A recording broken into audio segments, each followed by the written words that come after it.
Cette habitude qui peut rendre une personne faible. Vous savez comment ça se passe sur ma chaîne? Likez la vidéo, s'il vous plaît, ça ne vous coûte rien. Likez la vidéo, faites le tour dans la description de mes vidéos. Le premier lien vous envoie bien sûr sur mon blog. Le deuxième lien, c'est ma formation de trading, une formation à part entière sur le trading forex. Alors aujourd'hui, dans cette vidéo, nous allons voir cette habitude qui peut vous rendre une personne faible. Des habitudes qui peuvent te rendre faible. Numéro 1. La procrastination.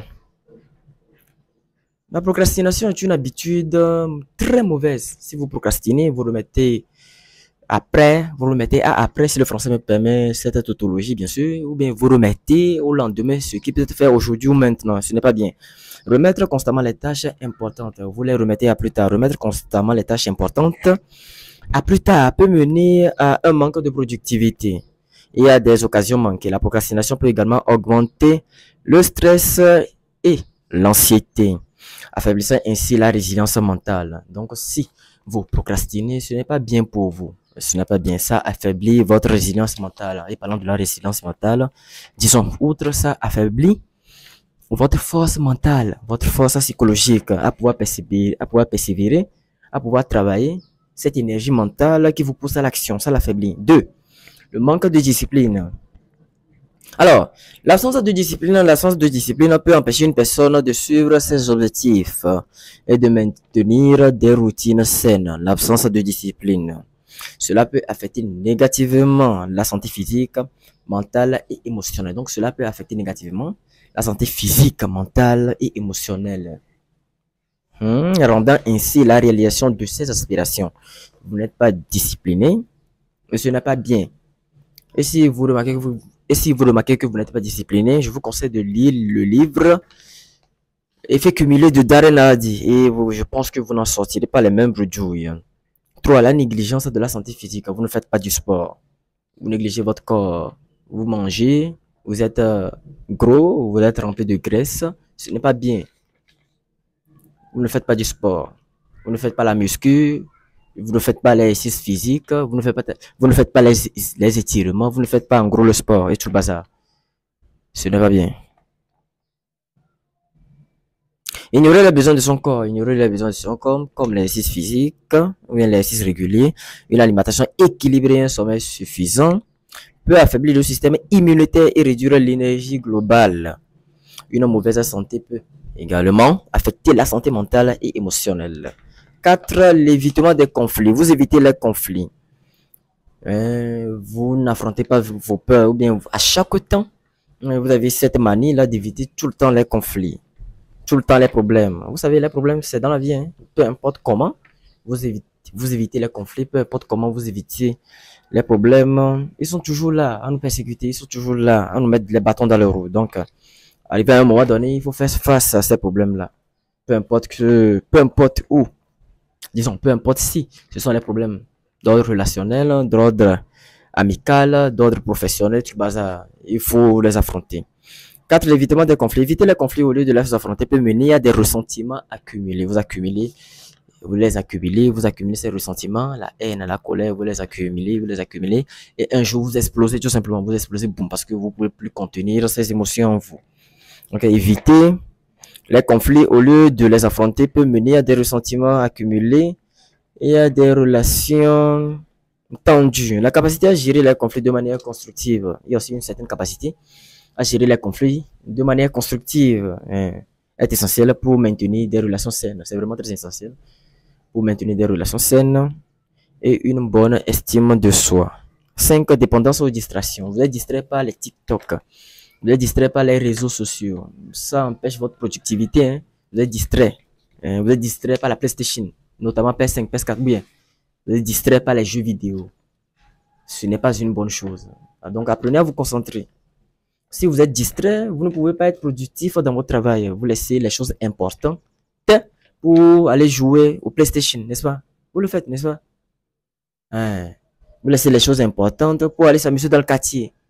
Vous laissez les choses importantes pour vous occuper des choses futiles, des choses inutiles. Ce n'est pas bien. Donc, après numéro 5, j'ai écrit ici, dépendance aux distractions.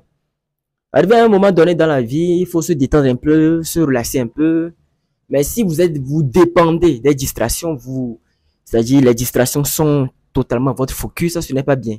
Vous pouvez jouer les jeux vidéo pour vous distraire un peu seulement, c'est-à-dire pour vous relaxer les pensées. Et ensuite, continuez, pas travailler, continuez pas vous améliorer. Mais si vous dépendez vraiment, vous avez une dépendance profonde. Vous avez une dépendance profonde des distractions, ce n'est pas bien. Ça veut dire que vous dépendez de quelque chose, n'est-ce pas? La chose vous contrôle. Voilà. Autrement dit, la chose vous contrôle et ce n'est pas bien. Vous dépendez par exemple de la cigarette. C'est un exemple que je donne. Hein. Vous dépendez par exemple de la cigarette. Ça veut dire que la cigarette vous contrôle. Et à chaque fois que vous n'en prenez pas, vous êtes en état de manque. C'est comme si quelque chose vous manque. Ou bien, c'est une très mauvaise habitude. Si vous fumez une cigarette, ce n'est pas bien. Alors, 5, dépendance aux distractions. Qu'est-ce que j'ai noté ici? Passer trop de temps sur les activités distrayantes. Comme les réseaux sociaux, vous scrollez sur TikTok, n'est-ce pas? Ouais. Vous faites ça. Vous défilez l'écran. Vous défilez l'écran. Et jusqu'à ce que vous ne vous rendez compte, 1 heure de temps est passée, 30 minutes est passée, 2 heures de temps sont passées. Et ça se répète ainsi le lundi, le mardi, le mercredi, tous les jours de la semaine. Alors que ce temps-là, vous pouvez prendre ce temps-là pour, par exemple, lire des livres, ce temps-là pour la recherche de connaissances, ce temps-là pour faire du sport, ce temps-là pour faire quelque chose de productif. Même si c'est une page, vous avez lu dans un livre, c'est aussi quelque chose. C'est beaucoup. Parce que en accumulant, c'est une page là, 2 pages, 3 pages, au bout de 1 mois, ou bien au bout de 1 semaine même, ça ne fait plus une page, hein. Ça ne fait plus une page. Au bout de 1 mois, 2 mois, 3 mois, 1 an, 2 ans, 3 ans. Ça fait combien? Ça fait beaucoup de connaissances. Donc, vous dépendez également des jeux vidéo, comme je le disais précédemment, ou de la télévision. Vous ne pouvez pas vous en passer de la télévision. Vous voulez tout le temps regarder quelle nouvelle série, quelle nouvelle Netflix. Vous n'êtes pas concentré à faire quelque chose de productif, à vous améliorer. Ce n'est pas bien. La télévision peut détourner l'attention des objectifs importants et réduire la productivité. Alors, cela peut également entraîner une sensation de vide et de manque de réalisation personnelle. Avec le temps, vous verrez que vous êtes au même niveau, vous êtes sur place, vous n'avancez pas. Vous n'avancez pas. Et c'est lié à ces petites distractions là. Si ça manque de curiosité d'apprentissage, ne pas chercher à apprendre de nouvelles choses ou à développer de nouvelles compétences peut limiter la croissance personnelle et professionnelle. Ça, c'est vrai. Hein? Vous êtes statique. Vous ne voulez pas lire. Vous ne voulez pas apprendre. Vous ne laissez pas les gens vous apprendre des choses. Ce que vous connaissez, c'est ce que on vous a tout simplement enseigné à l'école. C'est tout ce que vous connaissez. Ou bien, par exemple, la série que vous avez faite, peut-être que lorsque vous êtes au lycée, et tout le bazar, c'est tout ce que vous connaissez. Ou bien la filière que vous avez choisie à l'université, tout le bazar, c'est tout ce que vous connaissez. Ce n'est pas bien. Il faut élargir son domaine. Il faut connaître plus. Il faut élargir son domaine de connaissance. C'est vraiment très important.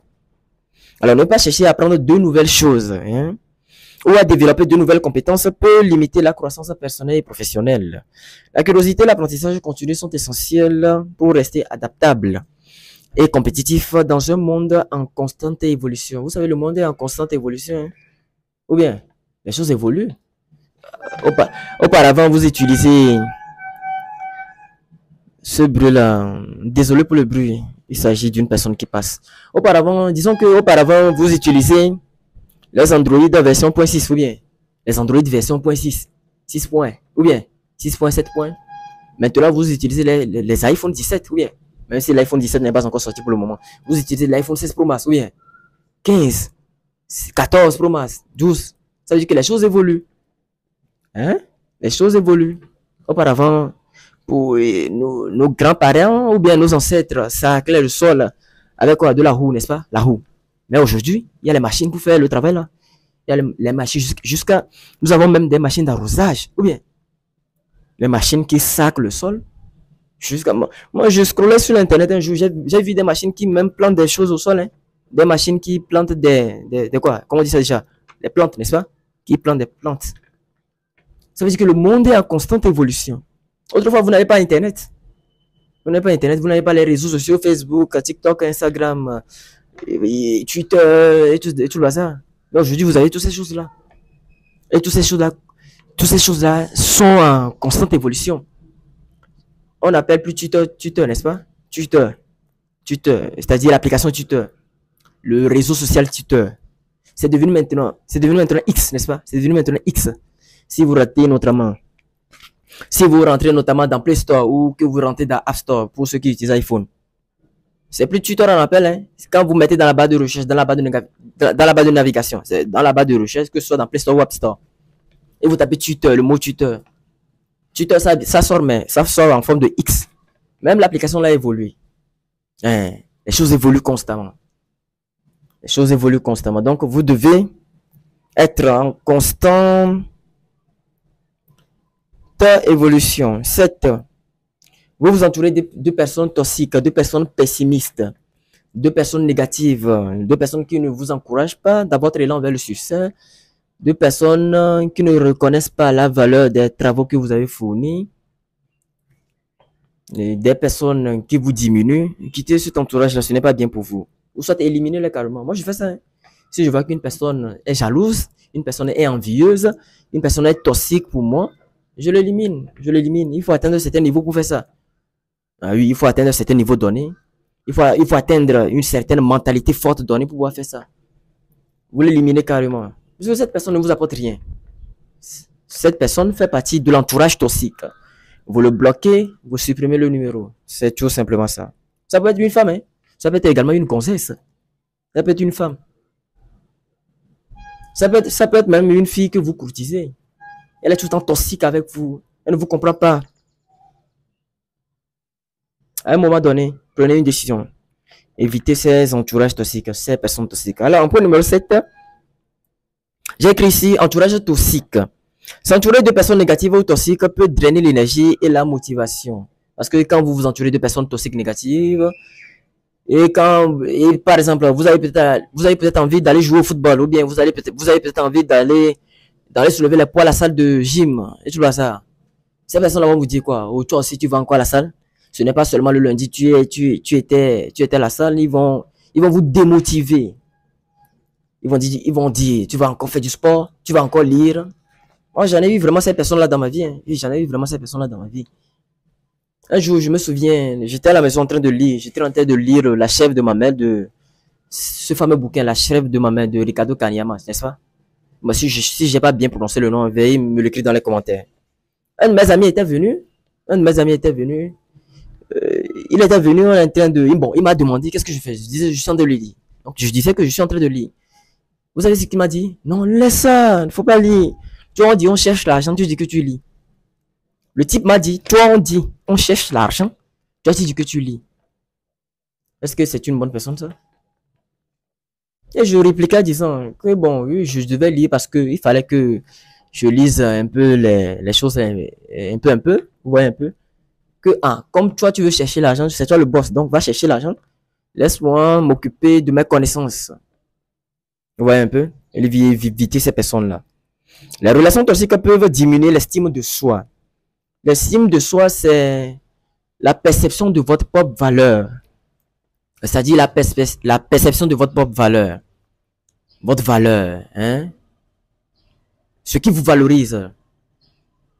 C'est en gros l'estime de soi. Peut diminuer l'estime de soi. L'estime de soi, votre valeur.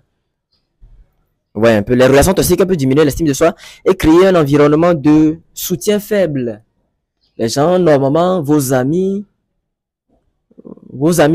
qui doivent être autour de vous, vous encourager pour vos projets, même si vous avez quitté un point A pour aller à un point B, ou bien même si vous avez quitté un point 0 pour aller à un point 1. Ces amis-là, normalement, doivent vous encourager, vous pousser à vous améliorer. Mais non, vous avez un soutien faible. Ils ne vous soutiennent pas. Mais forcément, dans la vie, si vous êtes un homme comme moi, forcément, dans cette vie, vous n'avez pas besoin de vraiment... Certes, je pourrais comprendre que vous avez besoin d'encouragement. Je pourrais comprendre ça. Mais vous n'en avez pas vraiment besoin. Attendez, si on ne vous encourage pas, ça veut dire que vous allez laisser votre travail? Je reprends. Si on ne vous encourage pas pour ce que vous êtes en train de faire de bon, ça veut dire que vous allez laisser ce que vous êtes en train de faire? Ça veut dire que vous allez laisser ce que vous êtes en train de faire de bon? Vous allez le laisser? Non, vous n'allez pas laisser ça. Vous n'allez pas laisser, n'est-ce pas? Vous n'allez pas laisser. Que ce soit dans l'élan de votre succès, que ce soit dans la quête vers votre réussite, On ne vous encourage pas, on ne vous félicite pas, n'abandonnez pas. Puisque de toutes les façons, ces gens-là ne vont pas vous donner l'argent pour payer la facture à la fin du mois. Est-ce qu'ils attendez, est-ce qu'ils vont vous donner l'argent pour payer la facture à la fin du mois? Est-ce qu'ils vont vous donner l'argent? Alors, mon ami, j'ai besoin de 100 millions en ce moment. Bon, 100 millions, c'est un peu trop. J'ai besoin de 50 000 francs en ce moment. En fait, je suis dans une situation d'urgence. Est-ce que tu pourrais me prêter 50 000? Est-ce que tu es sûr qu'il va te donner 50 000? Donc, dans cette vie, apprenez à marcher seul. C'est vraiment très important. Donc, je disais donc soutien faible, virgule, rendant difficile la poursuite de ses objectifs et le maintien d'un bien-être mental sain. Tout ça, c'est inclus dans l'entourage toxique. L'entourage toxique peut être également vos proches, peut être également les membres de la famille. Ce ne sont pas seulement vos amis. Peut être également certains membres, certaines. Bon, il faut que je précise. Peut être également certainement, certains. Un membre de la famille. Ah, ok. Peut être également certains membres de votre famille. Ça peut être ton cousin, ta cousine. Vous êtes en difficulté, par exemple. Vous sollicitez l'aide de votre cousin ou bien de votre cousine qui a un peu de main. Quand je dis un peu de main, qui a un peu d'argent. Mais il ne vous aide pas. Tout le temps que vous faites de progrès, tout le temps que vous évoluez. Et pour lui, c'est comme si vous ne faisiez pas assez. Mais il ne vous félicite pas pour le peu que vous avez fait. Non. Il peut jusqu'à aller vous dire, tu sais, Jean-François Idjoua, tu peux faire mieux, tu peux faire mieux, tu peux faire mieux. Mais ne reconnaissant pas le peu d'efforts, que vous avez accompli jusque-là. Lui, il est toujours là pour vous dire, non, tu sais, tu peux faire mieux. Oui, on sait que tu peux faire mieux. On sait que tu peux faire plus que ce que tu es en train de faire en ce moment. Mais lui, il est là, il vient et sa mentalité c'est, tu peux faire mieux. Allez, vas-y, tu peux faire mieux. Tu peux faire mieux, tu peux faire mieux, tu peux faire mieux. Ça aussi, c'est une forme de sournoiserie. La personne ne vous félicite jamais. Je reprends. La personne ne vous félicite jamais pour le peu d'efforts, pour le peu de sacrifices, pour ce que vous avez obtenu, vous comprenez, n'est-ce pas? Mais tout le temps, lui, il est là. Hey, tu peux faire mieux. Tout le temps, lui, il est là. Tu peux faire mieux. Oh, tu peux faire ci. Tu peux faire ci, tu peux faire ci, tu peux faire ci, tu peux faire mieux. Oh, ça là seulement, c'est ça là seulement. En fait, la personne même jusqu'à vous dire. Donc, toi, tu te glorifies. C'est ça le français dit, non? Donc, toi, tu te glorifies de ça là seulement. Ça là seulement. Ce sont des personnes, généralement, ce sont des personnes jalouses. Ce sont des personnes envieuses. Les personnes envieuses, il a dit, en fait, c'est ça là, c'est à cause de ça là. Oui, c'est le français. C'est à cause de ça là seulement que tu te glorifies. Et c'est à cause de ça là seulement que tu es content. Tu peux faire mieux que ça, non? Ce sont des personnes jalouses. Ce sont des personnes envieuses. Et ce ne sont pas forcément vos amis. Hein. Ça inclut également les membres de votre famille. Ça inclut également les personnes de votre entourage. Vous êtes dans un quartier, les personnes qui rôdent dans le quartier, qui circulent. Vous vous dites que personne ne vous regarde dans le quartier, ou bien, mais les gens ont des yeux rivés sur vous. Hein. Ça, c'est une vérité, je vous dis. Il faut éliminer ces personnes-là. Il faut éliminer ces personnes-là. C'est vraiment très important. Il faut apprendre à vivre avec ou sans les gens. Voilà. Apprendre à vivre d'abord. Apprendre à vivre avec ou sans les gens. Si la personne vous aide à aller de l'avant, c'est mieux. Tant mieux. Vous collaborez ensemble et vous allez de l'avant. S'il refuse, non, vous trouvez une autre alternative. S'il refuse là, ne forcez pas. Ne forcez pas. Ne commandez pas. Ne commandez pas son soutien. Débrouillez-vous. L'aide de Dieu, avec l'aide de Dieu, Dieu certainement vous ouvrez encore une autre porte pour que vous alliez de l'avant. Apprenez à vous débrouiller seul. C'est vraiment très important. Alors, je pense que j'ai assez parlé dans cette vidéo. Hein. Je vais m'arrêter là. Bon, avant de conclure, en évitant ces attitudes et en adoptant des comportements plus positifs et constructifs, une personne peut renforcer son résilience. Vous pouvez renforcer votre résilience mentale. Votre résilience mentale, c'est vraiment très important. Sa productivité et son bien-être général. Parce que la première des choses que les gens tenteront de briser, c'est quoi? C'est votre cerveau. Bon, pas de prendre un marteau pour casser votre cerveau, non. Ils vont vous essayer de vous affaiblir mentalement, de détruire votre confiance en vous. Vous comprenez, n'est-ce pas? Voilà. Donc, apprenez à être ferme, apprenez à être résilient, apprenez à être fort mentalement. C'est vraiment très important. Alors, sur ce, je vais m'arrêter là. J'espère que cette vidéo vous aura plu. Nous allons nous retrouver une prochaine fois dans une nouvelle vidéo. Likez la vidéo, partagez. D'ici là, portez-vous bien.